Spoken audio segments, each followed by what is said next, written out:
Ito sa ulo, lolo.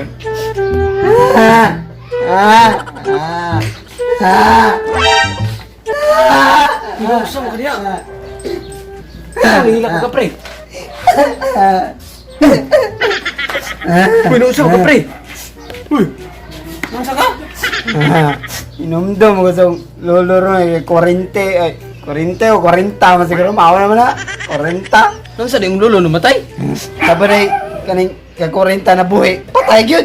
Buang, Nasa di kamat yan si mong lolo di ay. Tapos bakta sa motor dito, tapos, naligsan. Ay mo to yung kamat yan. Dili, kay, ihara mang kamutang naligsan. Nasa mong gini kamat yan si mong lolo di ay. Ano man guni pre na among gidala ni si Lolo sa ospital, taoran og dextrose, tapos natagagan og base. Ah, mo to namatay. Mo to yung kamat yan si mong lolo. Dili pod kay natalikay man siya. Sa brebit, taro nga rog explain paliwanag pasabot sa kuha di abi. Ang libog na ko nimo ba? Unsa man gid ay tinuod gikamat yan si mong lolo di ay. Mo to pre among gidala si Lolo sa balay, tapos nangatulog namin, tapos giurong pod si Lolo. Ay bantog rang namatay giuro man di ay tagsa ra malibre ana ay. Dili pod pre na natagag si Lolo sa third floor sa mong katri.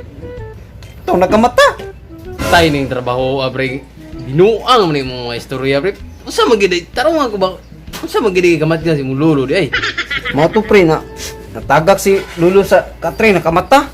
Tapos kitam ni si Lula nanay kabidyo ko na kano na kuyawan si Lolo na grabe bugad ako ng tarugo sa kano na kaya bulong yung Lolo na kamay kay tarugo ng murag tulikot.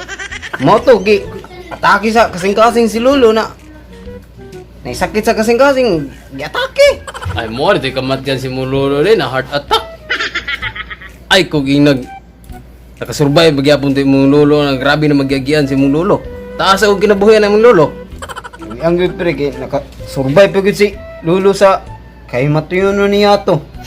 Nadali-dali man na mo dala sa ospital si Lolo. Pati binuang na gini style bro. Isa lang bro ba bigyan na kita karon. Tinunto man imo ha. Unsa man gid ay kamat yan si mong lolo? Mo to pre. Abot ng doktor gi at tagaan namin og kaning bill. Hasta mong dako og bayro na mo sa ospital. Mo to si Lolo pasagdaan lang namo dito. Mo to gi-charge og corn beef. Unsay corn beef? Corn beef o kubid? Ay, kubil man siguro na o corn beef basta mao na gi-charge si Lolo.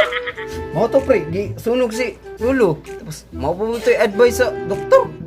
Mo to gi kamatya ni Lolo. At tay kadaghan pa man imong pasikot-sikot nga istorya. Wa man lang ingon ka ditso nga kubid di mong lolo di ay. Mali kay klaro ka istorya di ay. Hilak na taman pa sa makaya.